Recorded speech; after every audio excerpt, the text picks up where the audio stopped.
네, 안녕하세요. 2025년 이제 몇 시간 남지 않았습니다. 2025년 한 해 고생 많으셨다는 말씀 먼저 드리고 싶습니다. 그리고 2026년 새해에도 많은 좋은 반응 부탁드리겠습니다. 새해 복 많이 받으십시오라는 이야기도 드려야 될 텐데 이게 정말 복이 많을지 아니면 또 어떤 해가 될지 여러 가지로 생각이 참 많이 듭니다.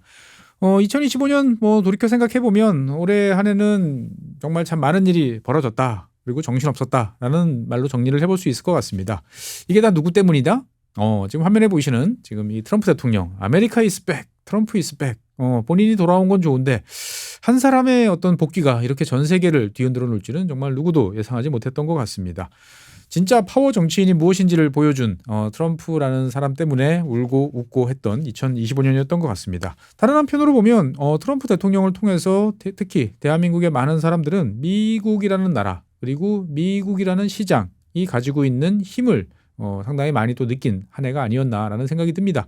과연 우리와 미국의 관계는 어떤 것이어야 되는지에 대한 고민들을 국민 개개인 모두 다 해보는 그런 한 해가 됐던 것 같기도 합니다. 사실 트럼프 대통령의 취임은 미국을 바꿔놓겠다라는 차원을 넘어서 전 세계 많은 사람들이 그동안 익숙했던 질서 자체를 바꾸는 이제 그러한 상황으로 변하고 있죠.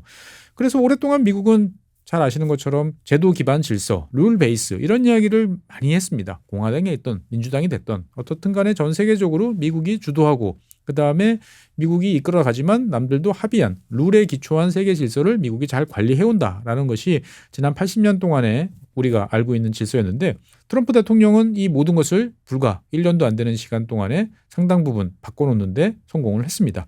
좋게 말하면 바꿔놨다라고 볼 수 있지만 나쁘게 말하면 일단 때려 부수고 그 다음에는 모르겠다라는 것이 현실인 것 같습니다. 그래서 우리가 알고 있던 다자간 체제, 국제기구 이런 것들의 많은 것들이 지금은 형해화되는 그러한 이제 상황이 되고 있고요. 대한민국 사람들 입장에서 봤을 때는 지금 한미 FTA는 죽었나 살았나 이게 정말 슈레딩거의 고양이 같은 그런 상황이죠. 얼마 전에 우리나라 통상 관계자와 미국이 이제 또 마주 앉아가지고 한미 FTA 조약에 따른 정례 협상을 또 개시를 하기도 했어요. 그러니까 이게 보면 한미 FTA라는 것이 분명히 죽은 것 같은데 관세만 보면 나머지는 또 살아있는. 그러니까 즉 2025년은 뭔가 바뀐 것 같기도 하고 바뀌지 않은 것 같기도 하고 이게 망한 건지 안 망한 건지 알 수 없는 그러한 혼란스러운 그러한 한 해였다라고 다시 한번 볼 수가 있겠습니다. 어쨌든 우리 입장에서 봤을 때는 미국이라는 나라가 이렇게 빨리 바뀔 수 있다. 그리고 한 사람의 어떤 입장에 대해서 이런 식으로 행정 그리고 정치, 사법 모든 것들이 바뀔 수 있다라는 또 놀라움을 주는 한 해였죠. 그러니까 미국이란 나라는 이렇게 움직일 거야라고 우리가 생각했던 그 대부분의 것들은 허상이었다라는 것을 우리가 일깨운 2025년인 것 같기도 합니다. 돌이켜보면 2025년은 또 전쟁의 해기도 했었죠. 2025년 여러분들이 생각나는 전쟁 여러 가지가 있겠습니다만 가장 극적이고 많은 사람들의 이목을 집중시켰던 것은 이란과 이스라엘의 전쟁이었죠. 양쪽 모두 미사일을 교환하면서 공방전을 벌였고 결국은 미국이 참전이라기보다는 개입이죠. 미국이 개입하면서 이제 상황이 더 커지는 듯 하다가 이제 그만해. 라는 이야기로서 이제 마무리가 된 이제 그러한 상황이기도 합니다. 어떻게 보면 중동이라는 지역에 우리가 맨날 화약고 이렇게 불렀지만 우리가 생각했던 것보다 훨씬 높은 수준의 강도 높은 전면전에 준하는 그러한 전쟁이 벌어질 수 있다라는 것을 알게 되기도 했고요.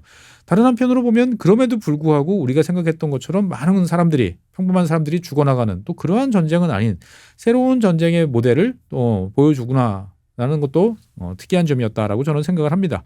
저 개인적으로는 이란과 이스라엘의 전쟁도 상당히 임팩트가 있었습니다만 시리아에 이제 새로 대통령으로 취임한 이 신임 대통령이 백악관을 방문했던 것이 저는 상당히 위태롭고 많은 것을 상징한다라는 생각이 들었습니다. 불과 얼마 전까지만 해도 테러리스트로서 막대한 금액의 현상금이 목에 걸려있던 양반이 백악관을 찾아서 트럼프 대통령과 만나고 여러 가지 이야기를 하고 이런 모습들을 보면 우리가 알고 있던 중동의 질서라는 것이 또 이렇게 급변한가라는 생각도 많이 듭니다.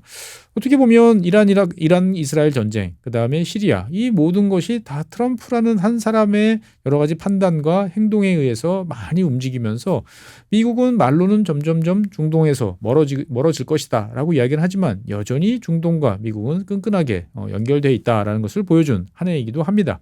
무엇보다도 저 개인적으로는 2025년에 벌어지는 일 중에서 그 과정이 어떻든 간에 결과적으로 봤을 때 트럼프가 제일 잘했던 일은 가자 전쟁을 일단은 매듭을 지었다라고 저는 생각을 합니다.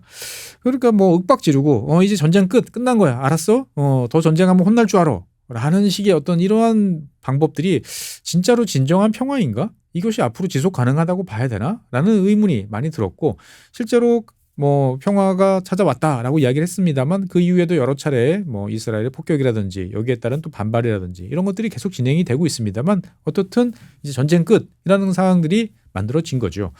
그리고 영원히 끝날 것 같지 않던 상황을 막무가내로 끝낸다. 라는 것이 무슨 의미가 있나라는 생각도 많이 들었습니다만 어쨌든 더 이상 많은 사람들 특히 어린이라든지 이런 이제 약한 존재들이 죽지 않아도 되는 그러한 상황을 만들어냈다는 것은 그나마 고마운 일이다라는 생각도 듭니다.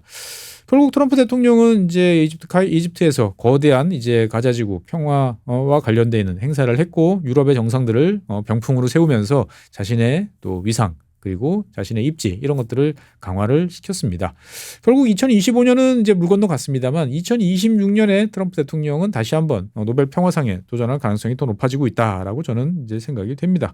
중동에서는 미국이 적극적인 노력을 통해서 평화 그리고 문제 해결로 나섰다면 유럽은 반대로 이제 트럼프 대통령으로 인해 가지고 새로운 문제를 이제 본격적으로 겪어야 되는 그러한 한 해가 이제 됐다라고 저는 생각이 됩니다.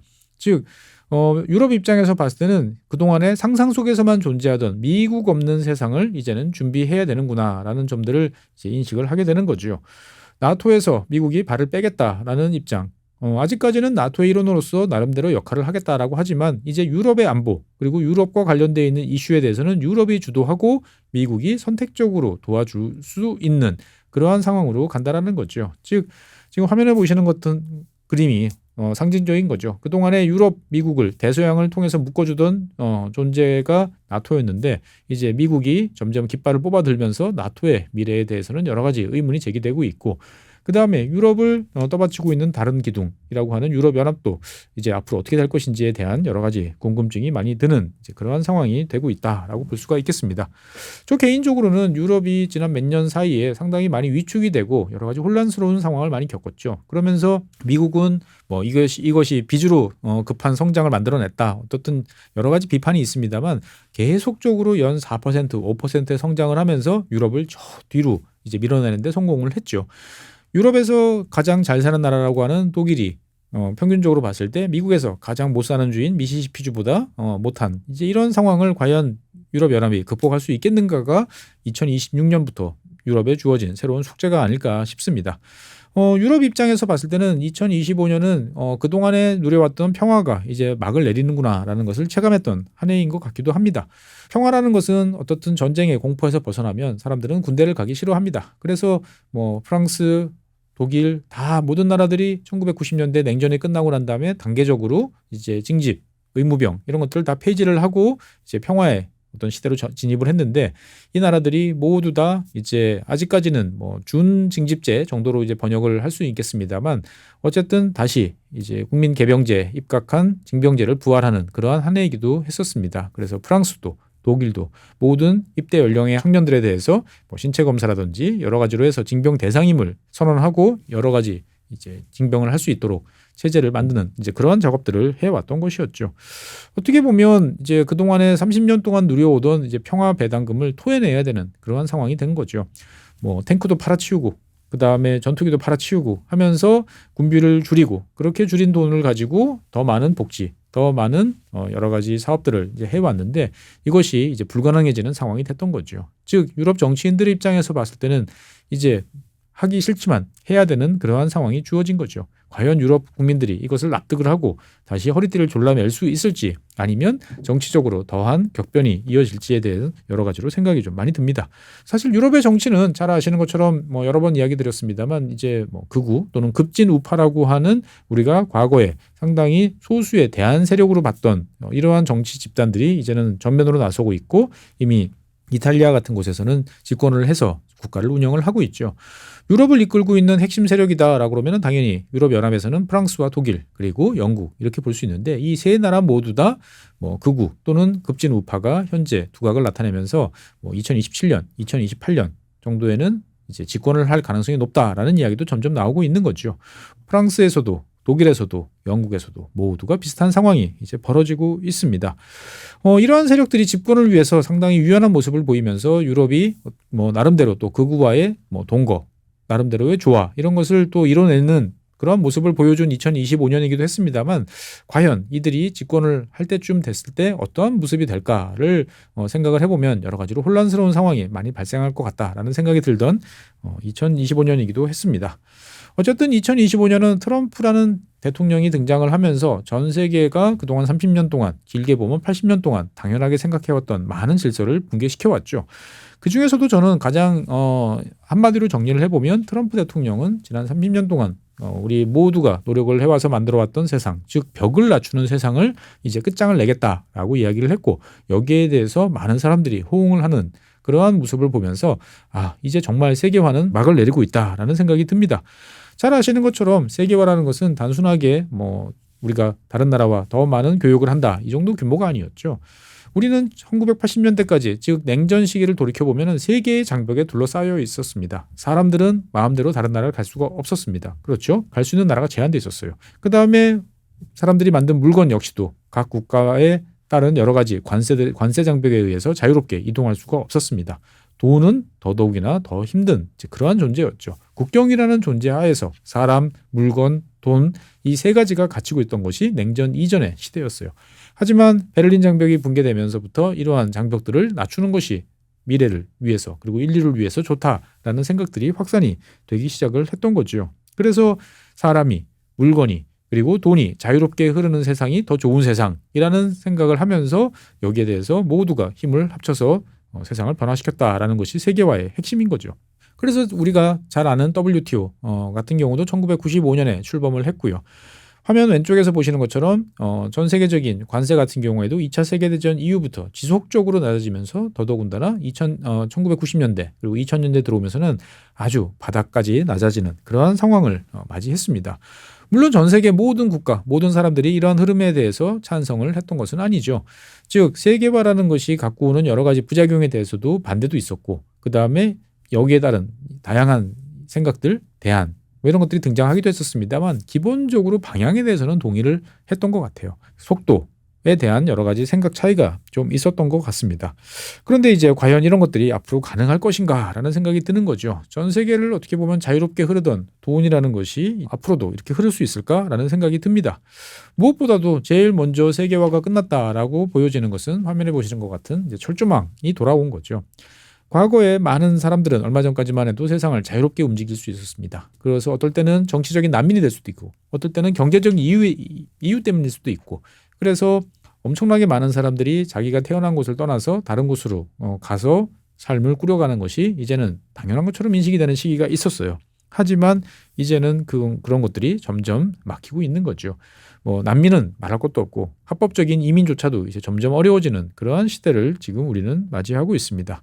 관세 같은 경우에도 점점 낮아지는 추세에서 이제는 15% 정도의 관세는 당연한 것이다라는 시대가 되고 있죠. 물론 현재까지 2025년까지는 미국의 관세가 높아지고 미국과 사이가 안 좋은 나라들이 15%, 30%, 50% 이런 관세를 물고 있습니다만 다른 나라들끼리는 아직까지도 FTA라든지 낮은 관세를 유지를 하고 있어요. 어떻게 보면 2026년은 이러한 불균등한 상황이 계속 이어질 것인지에 대한 판단을 해볼 수 있는 한 해가 된 것 같습니다. 즉 미국을 제외한 나머지 나라 우리끼리라도 자유무역을 더 활성화하고 장벽을 낮추고 잘해보자 라는 이야기를 할 수 있을지 아니면 다른 나라들도 이제 미국의 뒤를 따라서 점점 더 높은 관세를 부여하고 여기에 따른 새로운 무엇인가를 해나가는 그러한 상황으로 갈 수 있을까라는 생각을 좀 해보고 싶습니다. 어쨌든 세계 무역과 관련돼서는 중국의 1조 달러, 사실은 이제 1조 1,800억 달러죠. 1조 달러가 넘는 무역 수지 흑자라는 것이 과연 전 세계 무역을 이제 어떻게 뒤흔들지에 대해서도 고민을 본격적으로 해야 되는 그러한 상황이 도래했다라고 저는 생각을 합니다. 화면에 보시는 것처럼 중국의 무역 흑자는 항상 규모가 컸습니다. 하지만 최근 몇 년 사이에 중국의 무역 흑자는 기하급수적으로 증가를 하면서 거의 모든 나라와 지금 이제 무역 분쟁을 이제 빚어야 되는 그러한 상황이 된 거죠. 돌이켜 보면 이러한 모습은 1970년대, 1980년대 일본의 모습하고 상당히 이제 유사한 모습을 보여주고 있죠. 과연 중국이 이런 상황을 어떤 식으로 이제 극복하고 다른 나라와 조화를 택할 것인지 아니면 독불장군처럼 계속 제 갈 길을 갈 것인지에 대해서 우리가 한번 생각해 볼 필요가 있다라는 생각이 좀 많이 듭니다. 어쨌든 전 세계적으로 봤을 때 우리는 돈이 넘쳐 흐르는 그러한 세상을 살아왔어요. 그래서 뭐 우리나라에서도 이제는 국장, 미장 이런 표현들은 되게 일반적인 표현이 됐고요. 뭐 동학개미, 서학개미 이런 표현도 쉽게 됐습니다. 그래서 누구나 미국에 투자하는 것이 너무나 당연한 것이고 쉽고 높은 이익을 보장해 준다라고 생각을 합니다.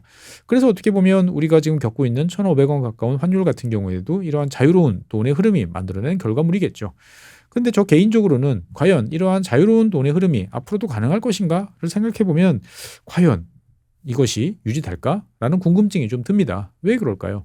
제가 이 지구본 연구소에서 여러 번 말씀드렸습니다만 미국이 생각을 바꾸고 있는 거죠. 해외에서 미국으로 들어오는 많은 달러, 한편으로는 좋지만 다른 한편으로 보면은 강달러를 유발을 해가지고 미국 제조업을 위축시키기도 하고요.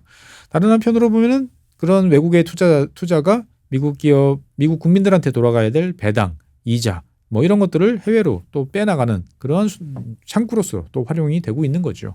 세계화의 3대 축이라고 할 수 있는 사람, 물건, 돈 가운데 두 가지가 이제 장벽이 높아지고 있어요. 지금은 아직은 돈에 대한 장벽은 없는 상황인데 과연 언제까지 이러한 장벽이 없는 시대가 유지될까라고 좀 궁금해지기도 합니다.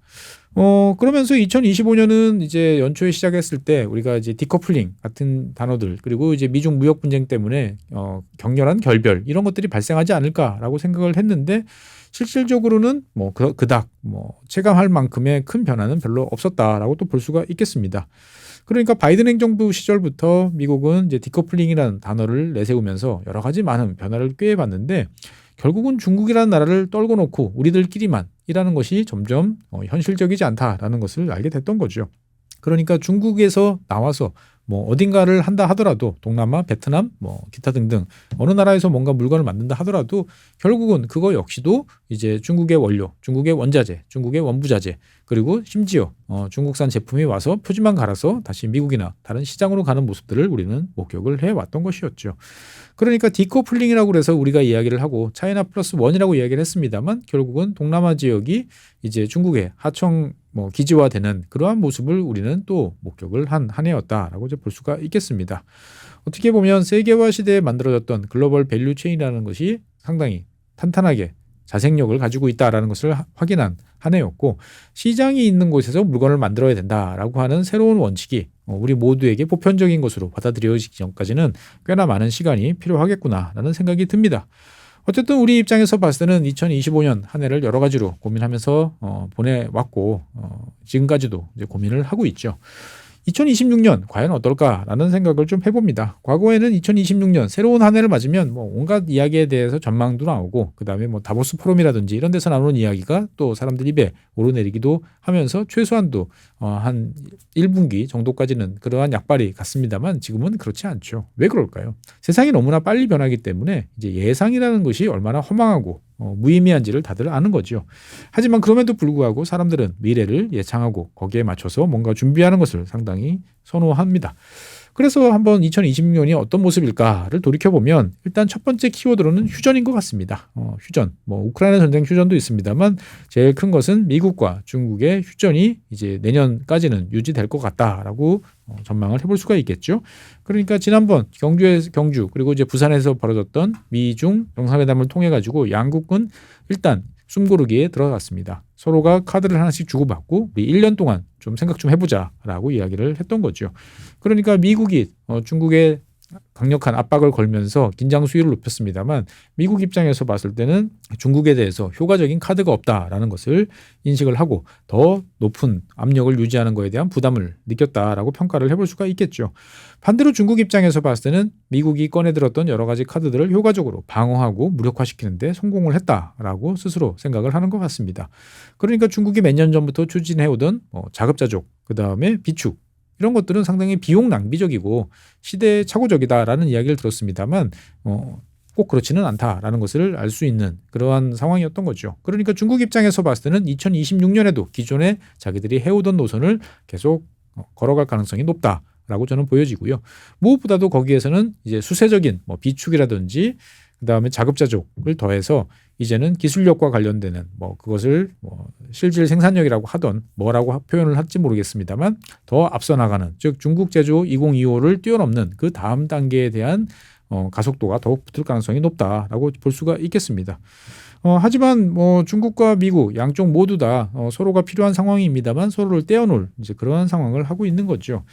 그러니까 휴전이라는 이 1년 동안 주어진 기회를 통해서 약점을 보완하고 강점을 이제 극대화하려는 그러한 작업들을 진행을 하려고 할 겁니다. 즉 중국 같은 경우에 보면은 여전히 제재를 통해서 저렴한 뭐 러시아산 원유, 가스 이런 것들을 최대한 많이 비축을 하면서 미래를 준비하려고 생각들을 해볼 것 같고요.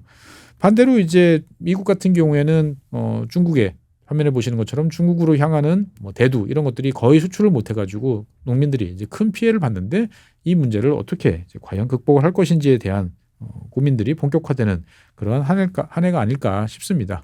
차관 중국 입장에서 봤을 때는 미국의 기술적 장악력 그리고 미국의 각종 규제, 압박에서 벗어날 수 있도록 기술 자립을 더욱더 가속화하는 한 해가 될 가능성이 높다라고 보여집니다. 그리고 이제 두 번째로는 이제 뭐 우크라이나 전쟁과 관련된 이야기를 빼놓을 수 없을 것 같습니다. 우크라이나 전쟁 2022년 2월 24일 날 이제 시작이 돼서 내년이면 정말 한 두 달만 있으면 이제 4년, 만 4년이 되는 길고 긴 전쟁이 됐습니다. 사실 우리가 생각했을 때 전쟁이라는 것을 4년 동안 한 경우는 그렇게 많지 않습니다. 그러니까 물론 베트남 전쟁도 훨씬 길었고 뭐 그다음에 이라크 전쟁도 매우 길었고 하지만 이런 식으로 강대국들끼리 부딪히는 그러한 전쟁이 4년씩 계속되는 일들은 그닥 많지 않았던 것 같은데 벌써 4년이 이제 돼가고 있는 거죠. 어떻게 보면 지난 뭐 며칠 사이에 이번에는 진짜 휴전이 되려나라는 기대를 해봤습니다만 역시나 또다시 이제 해를 넘기는 그런 상황이 됐습니다. 결국 우리는 이러한 과정을 통해서 휴전에 관한 그리고 평화와 관련된 모든 키워드는 러시아 그중에서도 푸틴 대통령이 가지고 있다라는 점들을 우리는 볼 수가 있었습니다. 트럼프 대통령 취임 이후에 뭐 사우디에서도 회담도 하고 그다음에 여러 가지 모습들을 보였습니다. 그때와 생각을 해보면 한 1년 정도 지난 상황을 돌이켜보면 우크라이나는 나름대로의 이제 자기 포지션, 자기 입장을 미국한테 설명을 하고 트럼프 대통령으로부터 이제 또 다른 그전과는 다른 대접을 받는데 성공을 했습니다. 그러니까 미국 입장에서 봤을 때도 트럼프 입장에서 봤을 때도 우크라이나라는 나라를 제껴놓고 무엇인가를 하는 것은 현실적이지 않다라는 것을 받아들인 한 해였고 내년에는 과연 어떻게 될 것인가라는 생각을 해볼 필요가 있는 거죠. 트럼프 대통령 입장에서 봤을 때는 푸틴 대통령이 이 정도에서 그냥 빨리 끝내줬으면 좋겠다라는 생각을 합니다만 푸틴 대통령 입장에서 봤을 때는 현 시점, 즉 지난 4년 동안 지금 화면에서 본 것 같은 이러한 이제 별로 변하지 않는 영토만을 차지하고 우크라이나라는 나라의 정부를 그대로 인정하고 그리고 평화와 관련되는 안전 보장을 조건으로 하는 그러한 문서에 사인을 하면서 전쟁을 마무리한다라는 것은 푸틴 대통령한테는 상당히 좀 내키지 않는 그런 상황이 아닐까라고 이제 보여지는 거죠. 어떻게 보면 이제 우크라이나 전쟁은 모두에게 힘든 상황이 되고 있습니다. 그러니까 2026년이 되면 러시아 입장에서 봤을 때는 그동안에 잘 꾸려왔던 전시 경제를 앞으로도 지속할 수 있을 것인가라는 걱정을 이제 해볼 수가 있는 거죠. 또 이제 유럽 같은 경우에는 러시아산 원유, 그다음에 천연가스에 대한 전면적인 이제 수입 금지가 본격화되는 시기가 내년 그리고 내후년까지 이제 이어지는 거죠. 즉 2026년이 어떻게 보면 러시아 에너지로부터 유럽이 결별하는 그러한 이제 한 해가 될 것 같은데 이것이 러시아한테 어떤 영향을 줄 것인지에 대해서도 우리는 좀 주목을 해봐야 될 것 같습니다. 일단 현재까지 나타나는 모습은 중국과 러시아가 더욱더 밀착하는 그러한 모습을 보이고 있는 것 같아요. 다른 한편으로 2026년의 키워드를 한마디로 정리를 해봐라 라고 하면은 이제 어포더블이라는 단어를 저는 좀 생각을 해보고 싶습니다. 어포더블. 맘 단위가 이제 뉴욕 시장에 당선이 될 때 가장 많이 내걸었던 것이죠. 그러니까 비싼 생활비에 시달리고 있는 뉴욕 시민들을 살만한 어떻게 보면은 좀 높은 생활비를 낮춰주겠다라고 하는 것이 이제 어포더빌리티인데 그런 것들이 전 세계적으로 영향을 미치는 한 해가 2026년이 되지 않을까 싶습니다. 대한민국 서울도 마찬가지지만 옆 나라 일본, 중국 그리고 바다 건너 미국, 유럽 다 마찬가지입니다. 대도시에 거주하고 있는 사람들은 주택 가격을 비롯한 많은 생활비 인상으로 인해서 큰 어려움을 겪고 있는 거죠. 이러한 문제를 어떻게 해결할 것인지가 이제 정치적으로 큰 이슈가 이제 되고 있습니다. 그러니까 맘단이라는 사람이 어포더블이라는 키워드를 내걸면서 무명에서 갑자기 뉴욕 시장으로 당선이 됐단 말이죠. 당연히 다른 정치 세력도 이것을 가지고 여러 가지로 활용을 할 텐데 이 어포더블을 둘러싼 여러 가지 논쟁 그리고 이 문제를 달성하기 위한 시도들이 또 사회와 경제를 어떻게 바꿔놓을지를 잘 지켜보는 한 해가 또 돼야 되지 않을까 싶기도 합니다. 그리고 이제 다른 한편으로 2026년에 가장 많은 분들이 주의를 기울여야 될 것은 당연히 AI 버블이 아닐까 싶습니다. 뭐 이미 버블이다라는 것은 모두가 다 알고 있습니다. 이거 버블이 아니다라고 주장하는 사람은 아무도 없죠. 하지만 더 많은 투자를 통해서 내가 이익을 벌 거야 라고 생각하는 사람들이 많기 때문에 아직까지도 이러한 사이클이 이제 돌고 있는 거죠. 결국 2025년이 AI의 가능성, 급속한 확산 이런 것을 보여준 한 해였다면 2026년은 진짜 AI로 돈을 벌 수 있어? 그리고 AI를 통해서 진정한 생산성 혁명이 나타나는 거 맞아? 라는 질문에 답을 해야 되는 거죠. 그러니까 지금도 막대한 자원, 막대한 재원을 소모하고 있는 AI가 정말로 그러한 기대에 부응할 수 있는지를 보여주는 그러한 한 해가 2026년이 될 것이다 라고 볼 수가 있는 거죠. 버블이라고 다들 인정할 만큼 과도한 투자가 정당화될 수 있는 숫자를 과연 만들어내줄 수 있는가 라는 문제에 대해서 우리는 좀 잘 지켜봐야 될 것 같습니다. 저 개인적으로는 중국에 대해서도 2026년은 잘 검토를 좀 해봐야 되겠다 생각이 듭니다. 왜? 중국 같은 경우에는 전 세계적으로 매우 특이하게 디플레이션, 즉 물가 하락으로 인한 여러 가지 고민을 많이 하고 있는 거죠. 그러니까 다른 나라 같은 경우에는 다 인플레이션 때문에 고민을 하고 있다면 중국은 디플레이션 때문에 이제 고민을 하고 있죠. 여기에 더해서 우리나라에서는 아직까지 잘 알려지고 있지 않습니다만 중국의 지방정부 재정이 점점 좋아지지 않는 것 같다라는 생각이 많이 들어요. 그러니까 그동안에는 여러 가지 편법, 장부의 거래 이런 것을 통해 가지고 돈을 조달을 해서 중국 중앙정부가 정치 핵심이 요구하는 새로운 분야의 대규모 투자를 단행해왔던 것이 지방정부의 몫이었는데 이 지방정부들이 점점 주머니가 비고 있다는 것을 볼 수가 있습니다. 그래서 팔 수 있는 모든 것을 다 유동화시켜가지고 지금 돈을 구하기 위해서 혈안이 되고 있는데 이게 과연 2026년에 잘 문제없이 넘어갈 수 있을까라는 생각이 좀 듭니다. 당연히 이러한 문제를 해결하기 위해서는 중국의 경제 성장 방식이 투자에서 이제는 소비로 이제 넘어가야 됩니다. 이렇게 위해서는 국민들한테 더 많은 복지, 미래에 대한 확신 이런 것들을 심어주기 위한 여러 가지 조치들이 필요한데 이것은 시진핑 주석이 그동안 내걸었던 여러 가지 사상의 방향하고는 거리가 멀기 때문에 단기간적인 효과를 거두기는 매우 어렵겠죠. 그러면 결국 중국 입장에서 봤을 때는 문제를 해결하기 위해서는 대규모 해외 수출, 즉 막대한 무역수지 흑자를 통해서 이것으로 국가를 운영하고 돈을 뿌려서 문제를 해결하겠다라고 나설 수 있는데 이게 정말 다른 나라하고의 관계에서 문제 없을까라는 궁금증이 많이 드는 거죠. 경제적으로 그리고 투자자 관점에서 봤을 때 보면 2026년은 위안화가 얼마만큼 더 절상이 될 것인가라는 것도 관심 대상입니다. 원화가 약세가 되고 위안화가 강세가 되면 대한민국의 수출은 아무래도 좀 도움을 받을 수가 있겠죠. 그동안에는 원화 같은 경우에는 이제 위안화의 프록시 통화로 간주되면서 항상 같이 움직이는 패턴을 보여왔는데 2026년에도 과연 이러한 패턴이 유지될 것인지 아니면 디커플링에 첫 해가 될 것인지에 대해서 좀 잘 지켜보면 좋을 것 같습니다. 어쨌든 2025년 한 해 고생이 많으셨고요. 2026년 새로운 한 해에 대한 또 걱정도 많이 있습니다. 2025년 한 해 동안 대한민국은 여러 가지 일들이 많았죠. 뭐 대통령 선거 그리고 탄핵 기타 등등 여러 가지 정치적 이벤트들이 많았습니다. 그리고 외부에서 충격도 대단히 컸습니다. 어쨌든 우리 입장에서 봤을 때는 그래도 2025년 지난 10월 11월을 거치면서 여러 가지로 많은 것이 가닥이 좀 잡혀간다라는 생각이 좀 듭니다. 그 가닥이라는 것은 첫 번째는 뭐 마음에 들던 들지 않던 미국과의 결속이 더 강화되는 상황으로 갈 것이다라는 점은 명확한 것 같습니다.